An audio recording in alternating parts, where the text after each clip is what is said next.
माननीय उपसभापति महोदय, मैं महामहिम राष्ट्रपति महोदय के अभिभाषण पर कृतज्ञता ज्ञापित करने के लिए खड़ा हुआ हूँ। मुझे बहुत प्रसन्नता है कि माननीय राष्ट्रपति जी ने दोनों सदनों को संयुक्त रूप से संबोधित किया और विगत वर्ष में जो उल्लेखनीय प्रगति थी और देश से और नागरिकों से जो उनकी अपेक्षा थी, उन्होंने विस्तार से देश के समक्ष रखा। मैं उनका आभारी हूँ।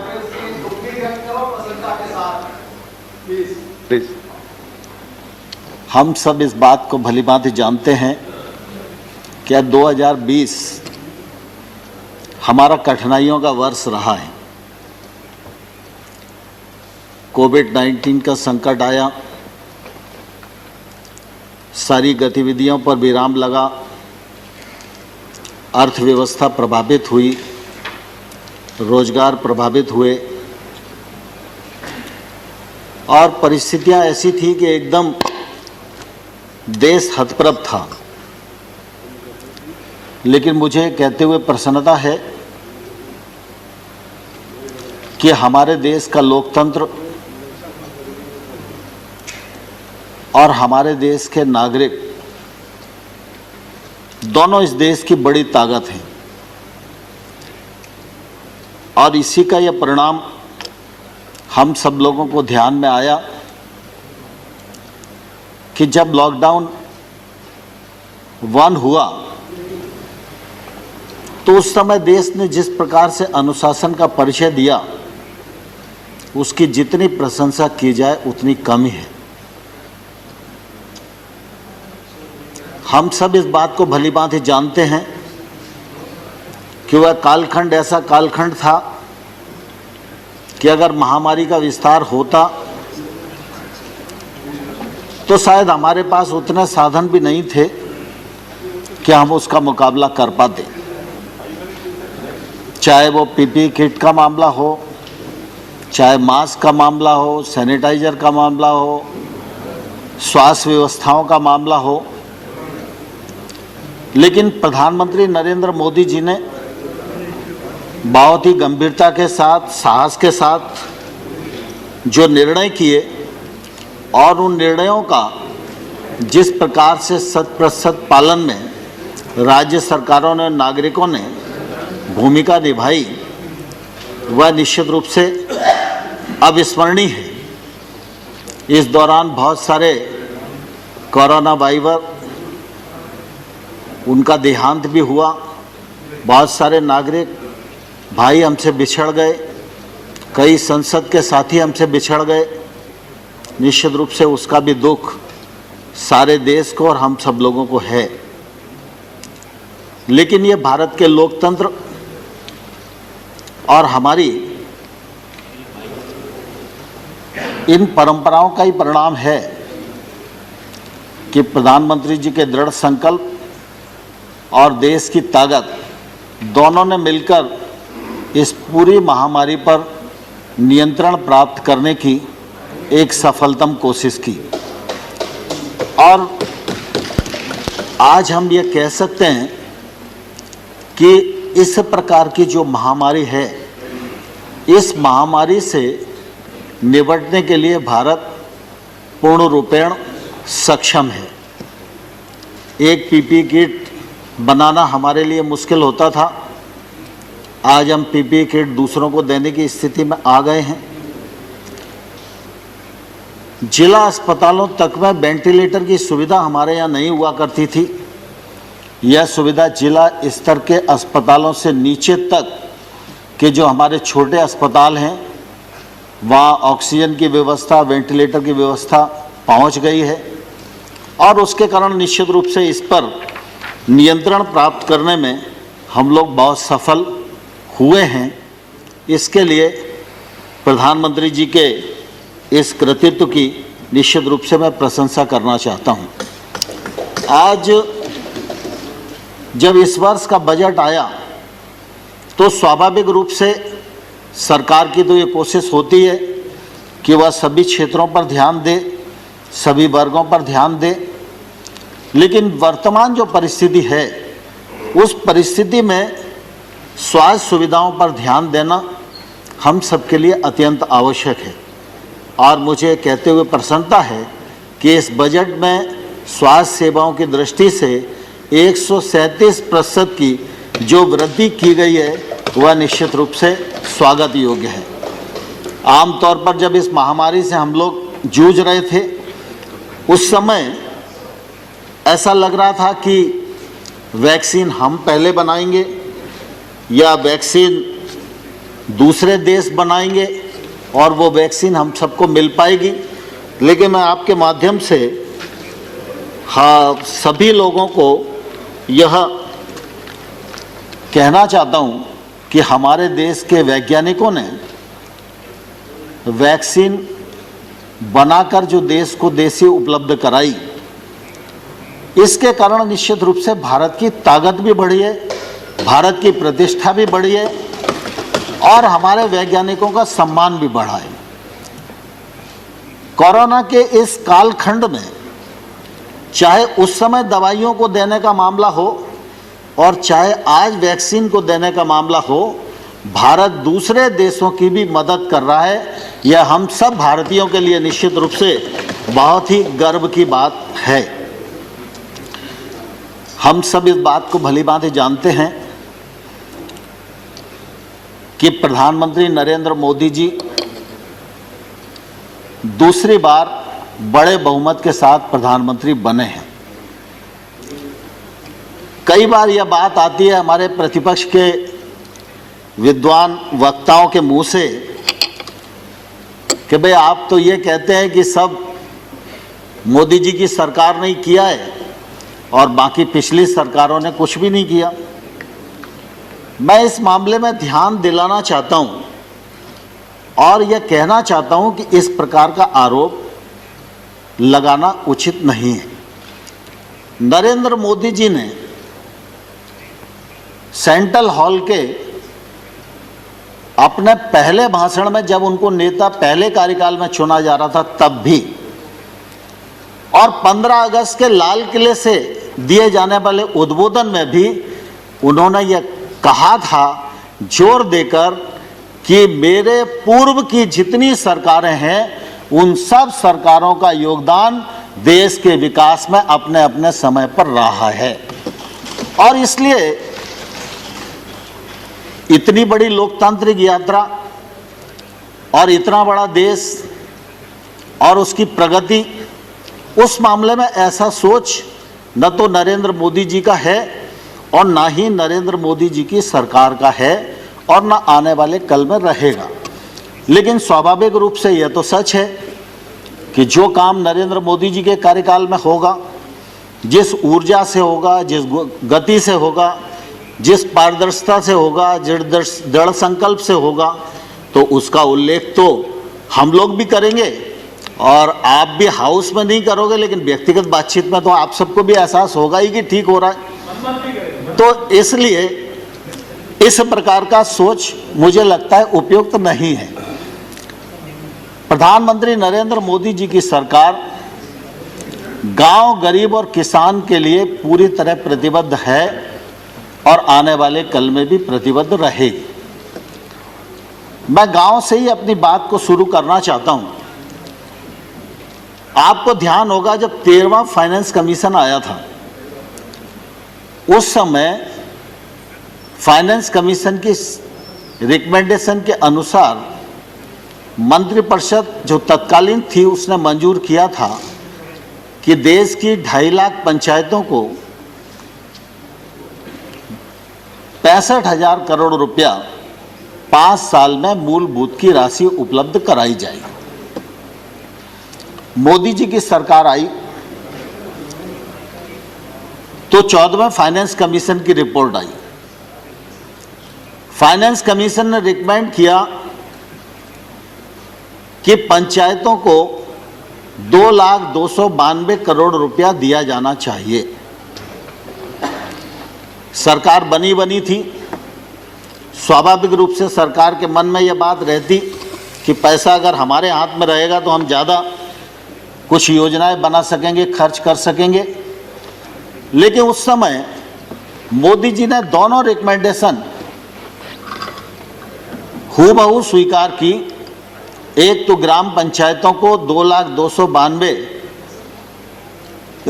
करोड़ रुपया ग्राम पंचायतों के लिए, और जो राज्यों को 32% दिया जाता था उसके स्थान पर 42%। और मुझे ध्यान है उस समय कैबिनेट में कई लोगों ने अपने अपने विचार रखे थे। तो मोदी जी ने कहा था कि देखिए, गांव का विकास करना है तो पैसा गांव में पहुंचना चाहिए,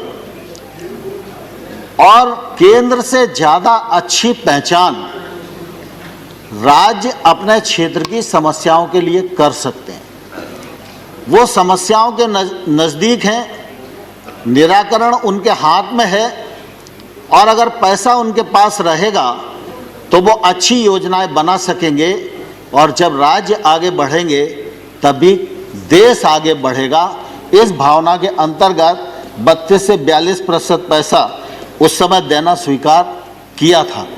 और मुझे कहते हुए प्रसन्नता है कि अब तो 15वें वित्त आयोग की रिपोर्ट भी आ गई है, और 15वें वित्त आयोग ने 2,36,850 करोड़ रुपया ग्राम पंचायतों को देने का रिकमेंडेशन किया है।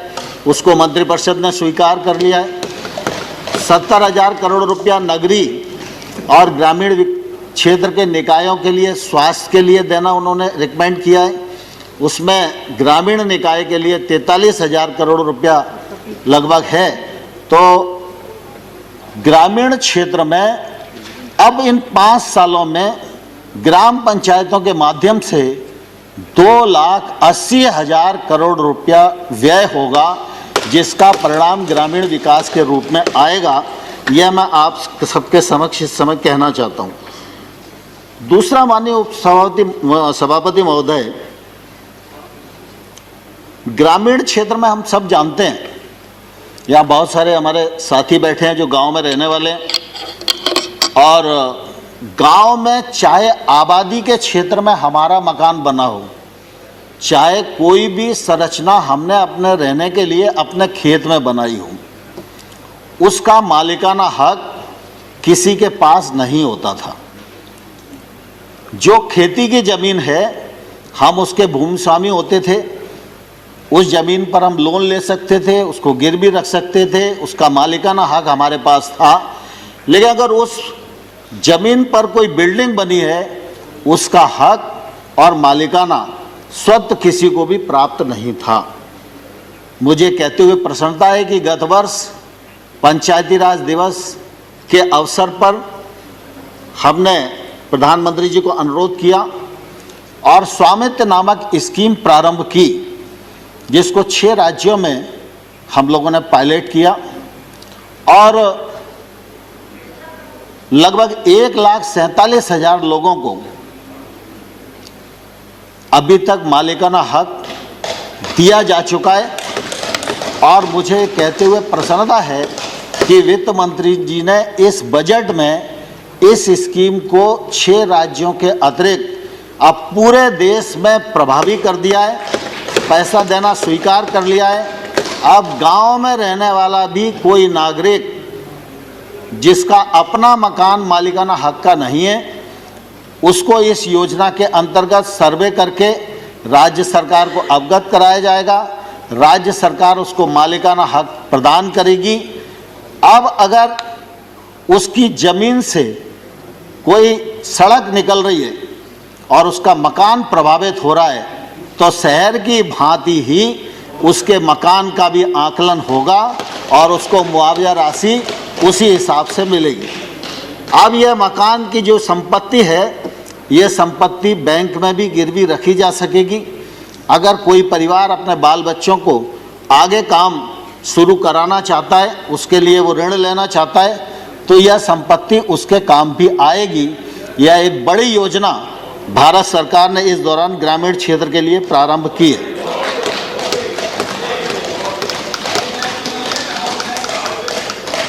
दूसरा, माननीय सभापति महोदय, मनरेगा, यह तो सच है कि आप सबके कार्यकाल में प्रारंभ हुआ। फिर यह भी बात कही जाती है कि कुछ लोग कहते थे कि मनरेगा गड्ढों वाली योजना है। तो आप भी इस बात को अच्छे से जानते हो, हम भी इस बात को अच्छे से जानते हैं कि भाई जब तक आपकी सरकार थी तब तक निश्चित रूप से उसमें गड्ढा खोदने का ही काम होता था। लेकिन मुझे कहते हुए प्रसन्नता भी और गर्व भी है, शुरुआत आपने की, लेकिन उस योजना को परिमार्जित हमने किया। और आज मैं यह गर्व के साथ कह सकता हूं कि मनरेगा के अंतर्गत बनने वाली लाखों जो संरचनाएं हैं उनको जियो टैग करने का काम किया। मनरेगा के मजदूर को उसके अकाउंट में पैसा जाए मजदूरी केंद्र सरकार से यह सुनिश्चित किया। और मनरेगा बहुआयामी बने, बहुउपयोगी बने। मनरेगा सिर्फ लोगों को अकेला रोजगार देने का ही काम ना आए, रोजगार तो व्यक्ति को मिले ही, लेकिन ऐसी संरचना बने, किसी गरीब आदमी के यहाँ कैटल शेड बन जाए तो पशुपालन के लिए उसको काम आएगा, उसकी ताकत बढ़ेगी। छोटा मोटा गांव में तालाब बन जाए तो जल रुकेगा, उससे जल का संवर्धन होगा। तो मनरेगा को हम लोगों ने परिमार्जित किया, मनरेगा में निरंतर पैसे को बढ़ाया। और जब पिछले बार कोविड का संकट आया तो 61,000 करोड़ का बजट था, उस बजट को बढ़ाकर 1,11,500 करोड़ रुपया देना सुनिश्चित किया। तो मनरेगा के माध्यम से 10 करोड़ से अधिक लोगों को रोजगार मिला, 324 लाख करोड़ मानव दिवस सृजित हुए। और मनरेगा के माध्यम से निश्चित रूप से जो ठीक उपयोग किया जा सकता था वो करने का प्रयास भारत सरकार ने किया। अभी माइग्रेंट लेबर की भी बात आई, तो मनरेगा ने भी ये सुनिश्चित किया कि माइग्रेंट लेबर को रोजगार मिले। और फिर प्रधानमंत्री जी ने गरीब कल्याण रोजगार अभियान भी संचालित किया। इस अभियान के अंतर्गत 50,000 करोड़ रुपए का प्रावधान किया गया और इसके माध्यम से भी बड़ी मात्रा में रोजगार के अवसर खुले और लोगों को रोजगार मिला। मुझे कहते हुए प्रसन्नता है कि देश में चाहे बड़ी सड़क बने, चाहे चतुर्भुज योजना बने और चाहे छोटे से छोटे गांव में गांव का व्यक्ति भी डामरीकृत सड़क को जोड़ पाए, उसका उपयोग कर पाए, यह कल्पना भारत के पूर्व प्रधानमंत्री अटल बिहारी वाजपेयी जी ने की थी। अटल बिहारी वाजपेयी जी ने जो रोड मैप बनाया था कि 6 लाख गांव को, 1,80,000 बसाहटों को 2007 तक डामरीकृत सड़क से जोड़ दिया जाएगा, वह काम पूरा नहीं हुआ क्योंकि अटल जी की सरकार बीच में चली गई। मुझे कहते हुए प्रसन्नता है कि बीच के कालखंड की जो स्थिति रही वो अलग है। आज फिर उस काम को प्रारंभ किया है, फर्स्ट फेज सेकंड फेज पूर्णता की ओर है। और मुझे कहते हुए प्रसन्नता है कि जब प्रधानमंत्री नरेंद्र मोदी जी ने दूसरा कार्यकाल प्रारंभ किया तो 80,250 करोड़ रुपए की लागत से 1,25,000 किलोमीटर सड़क थर्ड फेज के अंतर्गत बनाई जाएगी। यह भी हम लोगों ने सुनिश्चित किया, बनाई जाएगी, जिसमें 42,000 किलोमीटर जो है स्वीकृत हो गई है। बहुत सारी जगह उसके शिलान्यास भूमि पूजन भी सांसद लोग कर रहे हैं। तीसरा, ग्रामीण क्षेत्र में हम जानते हैं कि आजीविका की बड़ी आवश्यकता है। 66 लाख सेल्फ हेल्प ग्रुप को शक्ति संपन्न बनाने की कोशिश की जा रही है। अभी तक उनको बैंक से जो ऋण का लिंकेज हुआ है वो लगभग 3 लाख करोड़ का है। उनका एनपीए जो कभी 2014 से पहले 23% हुआ करता था, आज हम लोगों ने परिमार्जित करके 2% तक उसको लेकर आए।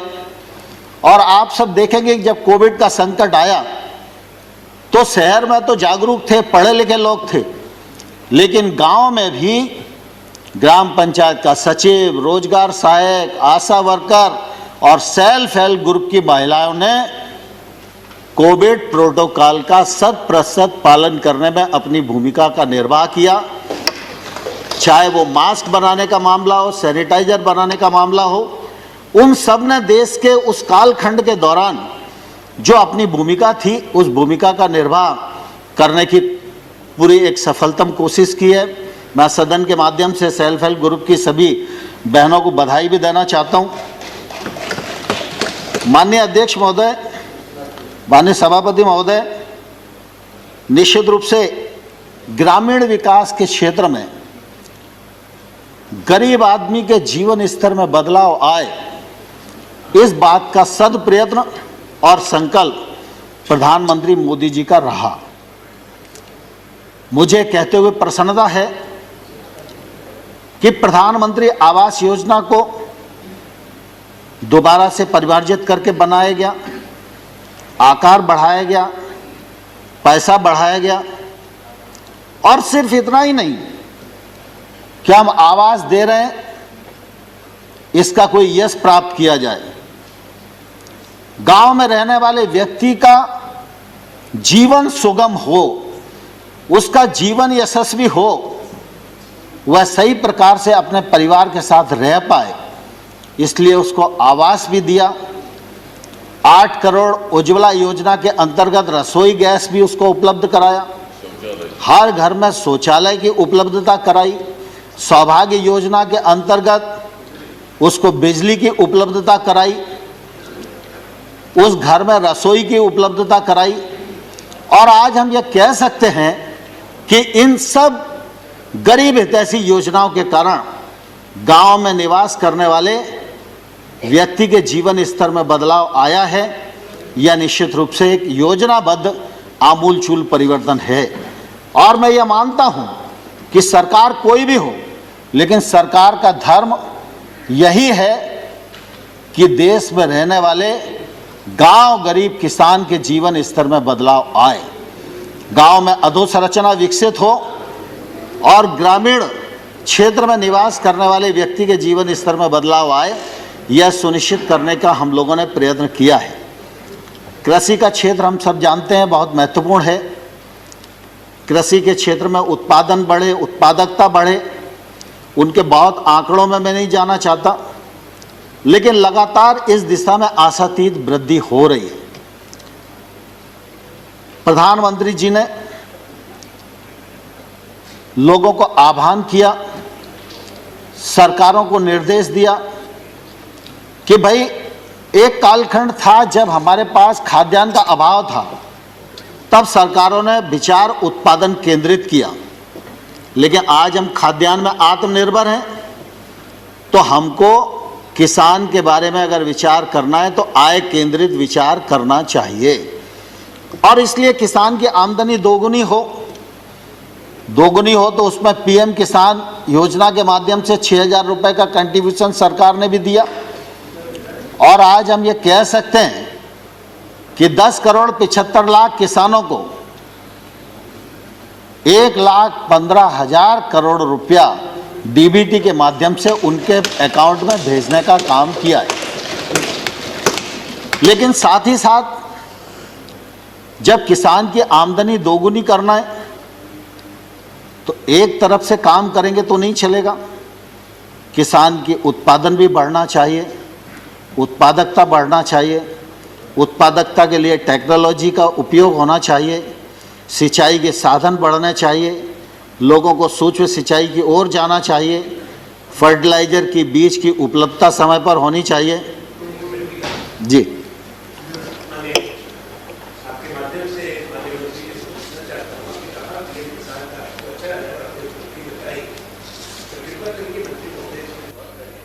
मैंने इस साल के बजट में पढ़ा है गौर से, उसमें 10,000 रुपया पीएम किसान में कम किया है, तो इसको 10,000 करोड़, तो कृपा करके जरा उसमें वित्त मंत्री से बात करके इसमें आज के समय में जब इतने बड़ा उत्पादन हो रहा है इसको कम करना उचित है।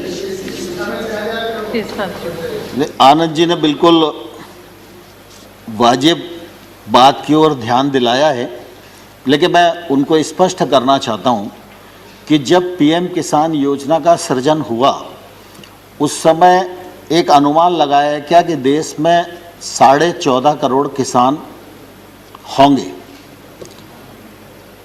तो 14.5 करोड़ किसानों के हिसाब से 75,000 करोड़ रुपए का प्रावधान किया गया था। अभी लगातार कोशिश करने के बाद भी 10 करोड़ 75 लाख किसान ही रजिस्टर्ड हो पाए। केंद्र सरकार लगातार इस बात की कोशिश में लगी हुई है कि जो बचे हुए लोग हैं वो भी रजिस्टर्ड हो जाएं। अभी पश्चिम बंगाल जैसे राज्य है उन्हें अभी ज्वाइन नहीं किया था, वो आ जाएंगे तो 70 लाख उनके ही हो जाएंगे।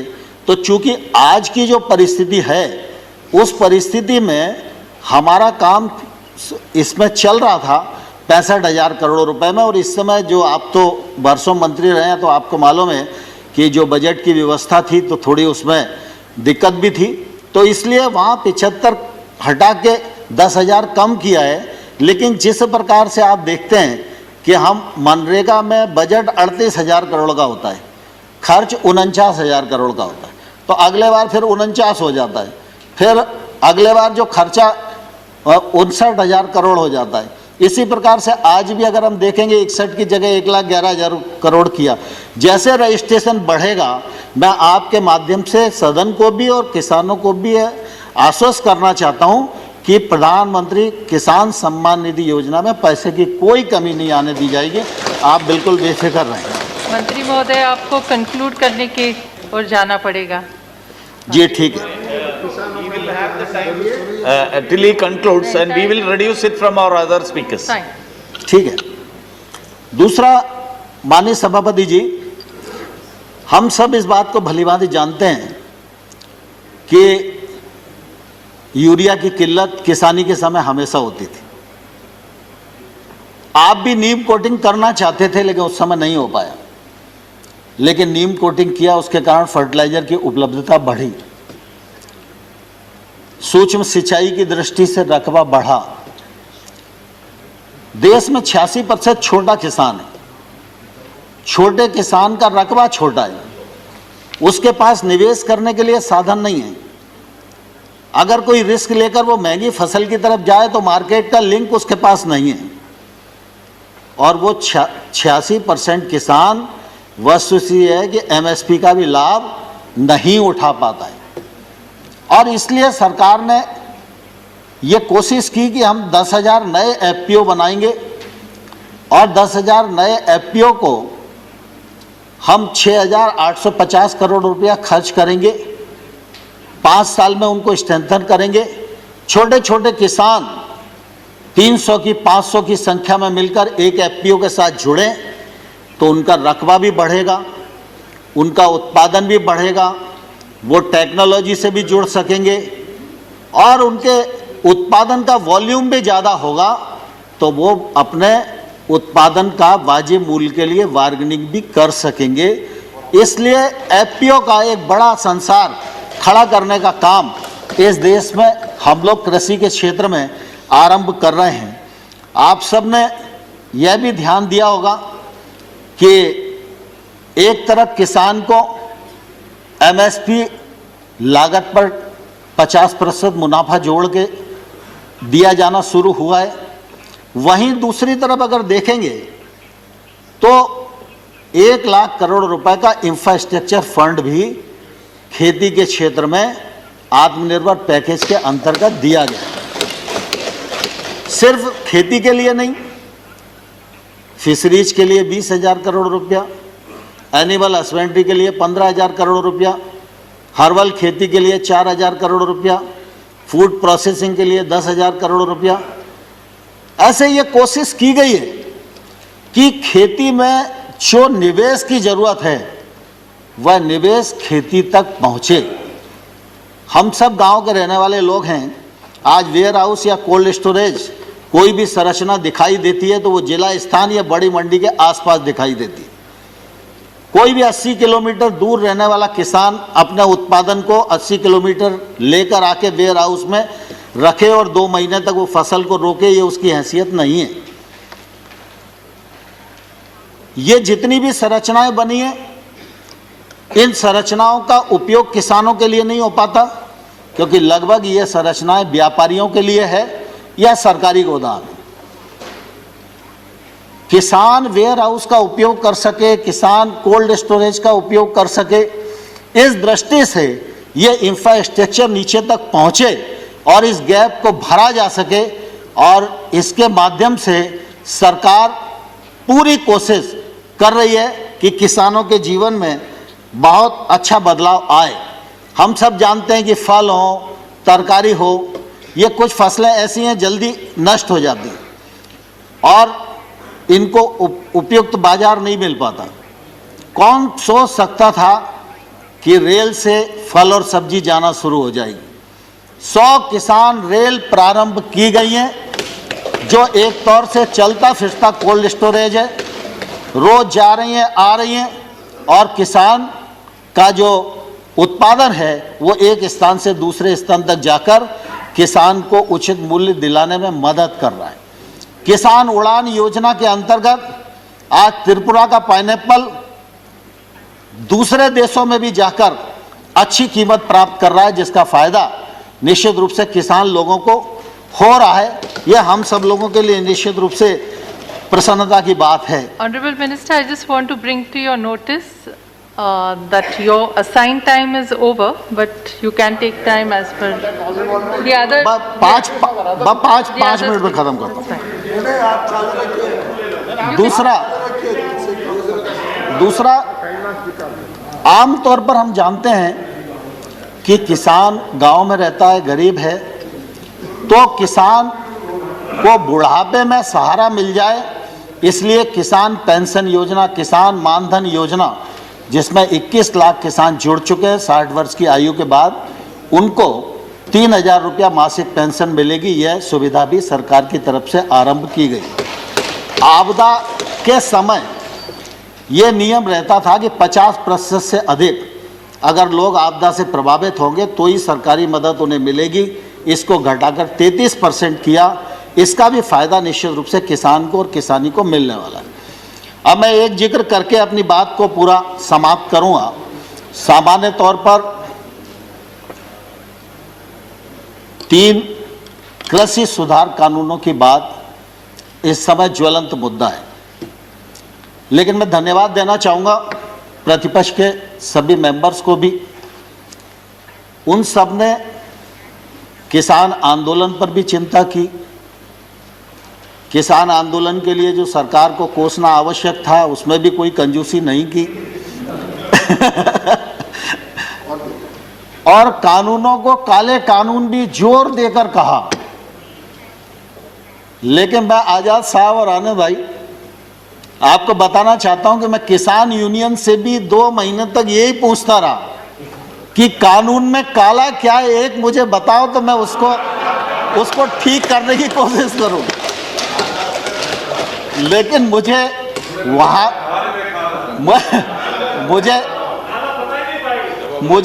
वहां भी मालूम नहीं पड़ा। और जब प्रतिपक्ष के मेंबर्स ने भी, दीपेन भाई आपका भी भाषण मैंने सुना, तो मैंने गौर से सुना कि कानून खराब है, कानून को रिपील कर दीजिए, वो हो ही जाएंगे और ऐसा वैसा सब लोगों ने अपनी बात की और करना भी चाहिए उन्हें। लेकिन कानून के प्रावधान को यह किसान के प्रतिकूल है, यह कम से कम किसी ने बताने की कोशिश नहीं की। मैं सर आपके सामने ही बैठा हुआ था। दूसरा, मैं सभापति महोदय आपके माध्यम से आग्रह करना चाहता हूं कि हम लोगों ने ट्रेड एक्ट बनाया। ट्रेड एक्ट में यह प्रावधान किया कि एपीएमसी के बाहर जो एरिया होगा वो ट्रेड एरिया होगा। वो किसान का घर भी हो सकता है, वो किसान का वेयर हाउस भी हो सकता है, उसका खेत भी हो सकता है। कोई भी व्यक्ति किसी भी स्थान के लिए किसी भी कीमत पर किसान वहां से अपने उत्पादन को बेच सकने के लिए स्वतंत्र है। ये हमारा एक्ट इजाजत देता है। एपीएमसी के बाहर अगर कोई ट्रेड होगा तो उस पर किसी भी प्रकार का ना तो राज्य का टैक्स लगेगा ना केंद्र का टैक्स लगेगा। अब एपीएमसी के भीतर राज्य सरकार का टैक्स है, एपीएमसी के बाहर केंद्र सरकार का एक्ट है। केंद्र सरकार का एक्ट टैक्स को खत्म करता है और राज्य सरकार का जो एक्ट है वो टैक्स देने के लिए बाध्य करता है। तो मैं आपके माध्यम से किसानों को भी पूछना चाहता हूं और विशेष रूप से पंजाब के किसानों को भी पूछना चाहता हूं। उनके यहाँ थोड़ी परिस्थितियां अलग हैं, आड़तिया का कमीशन अलग है, बाकी सब चीजें अलग हैं, लेकिन हमने टैक्स को फ्री किया और राज्य सरकार टैक्स ले रही है। तो जो टैक्स ले रहा है और लगा रहा है और बढ़ा रहा है, आंदोलन उसके खिलाफ होना चाहिए या जो टैक्स फ्री कर रहा है उसके खिलाफ होना चाहिए? लेकिन अब देश में उल्टी गंगा बह रही है। और मैं सभापति महोदय आपके माध्यम से किसान बंधुओं को भी कहना चाहता हूं और प्रतिपक्ष के मित्रों को भी कहना चाहता हूं, भारत सरकार नरेंद्र मोदी जी का नेतृत्व पूरी तरह किसानों के प्रति प्रतिबद्ध है, किसानों के प्रति समर्पित है। किसान आंदोलन के लिए हम लोगों ने लगातार उनको सम्मान देने की कोशिश की है, 12 बार ससम्मान बुलाकर बातचीत की है। एक शब्द भी हमने उनके बारे में इधर उधर नहीं बोला, संवेदनशीलता के साथ विचार किया है। लेकिन हमने ये जरूर कहा है कि आप प्रावधान में कहाँ गलती है विनम्रता पूर्वक हमारा ध्यान आकर्षित करिए। हमने जो उनकी भावना के अंतर्गत जिन बिंदुओं को चिन्हित किया जा सकता था उनको भी चिन्हित करके बताया कि हमको आपकी लगती है कि आपको यह शंका है कि एपीएमसी खत्म हो जाएगी, तो हम इस पर विचार करते हैं। एपीएमसी खत्म नहीं होगी।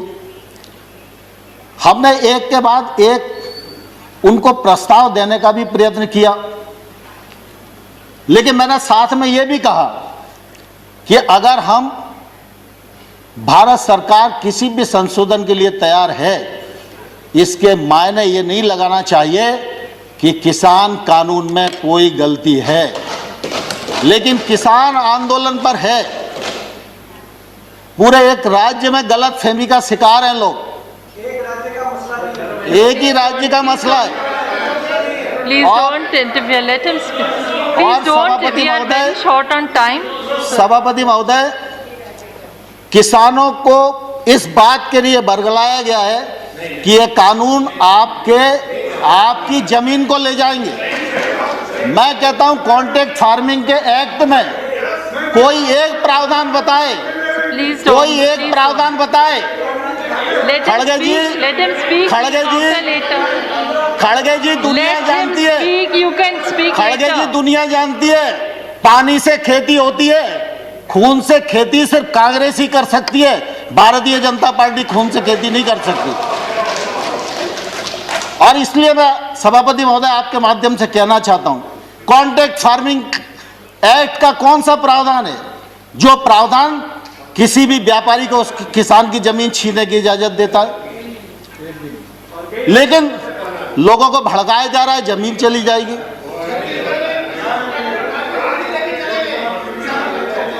No, please, no comments from either side. No comments, please. Let the honorable minister speak.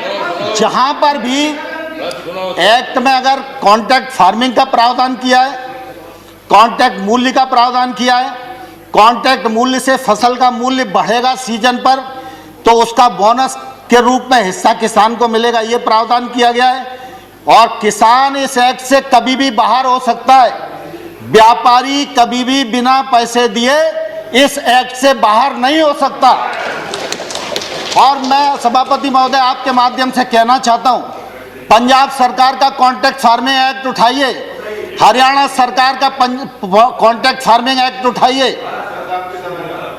और वो तो हुड्डा जी के समय पारित हुआ था और आज से नीचे खरीदने पे कानूनी अरे Please,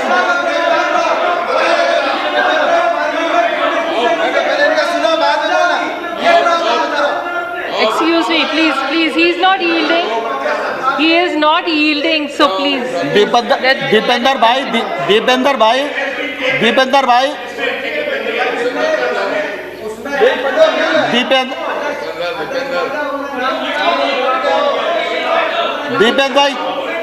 दीपेंद्र भाई प्लीज, अरे मुझे स्पष्ट तो करने दीजिए। You still मुझे have one स्पष्ट तो करने member, दीजिए। you can speak, you can reply नहीं later. नहीं, आपका नहीं लिया मैंने।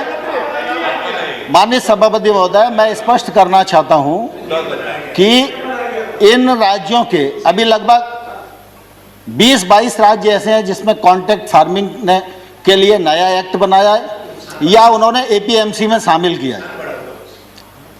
नहीं नुकसान करने दिया जाए जो इन्होंने अरे We are already very tight on time. Dipendra भाई And let him finish. You still have a member to speak. He can reply in that. Honorable Minister, please continue. Honorable Minister, please continue. का नियम बना, rule 6 में APMC में amendment हुआ हरियाणा में, मगर उसके साथ साथ ये प्रावधान बना कि अगर एमएसपी से नीचे कोई प्राइवेट कंपनी अगर कॉन्ट्रैक्ट फार्मिंग में खरीद सकती है तो कानूनी कार्रवाई और सजा होगी। आप सजा का प्रावधान करें। ठीक है दीपेंद्र भाई, आपकी बात आ गई, लेकिन मैं कुल देखिए दीपेंद्र जी Now let him. Contract farming मैंने कहा पंजाब और सॉरी, आप हरियाणा। पंजाब की बात कर रहे हैं, हरियाणा की बात कर रहे हैं, तो ये कंफ्यूज होकर बोल रहे हैं। वैसे तो भूपेंद्र सिंह हुड्डा जी की कमेटी की रिपोर्ट थी जिसमें उन्होंने कहा था एपीएमसी को समाप्त करो, उस बात को अगर इनकार करो तो बताओ। So, Honorable Minister, एपीएमसी को समाप्त करो और ये पंजाब में हुड्डा जी अब Honorable एक बार Minister, please. दीपेंद्र जी हुड्डा जी ने कौन है? किसकी सरकार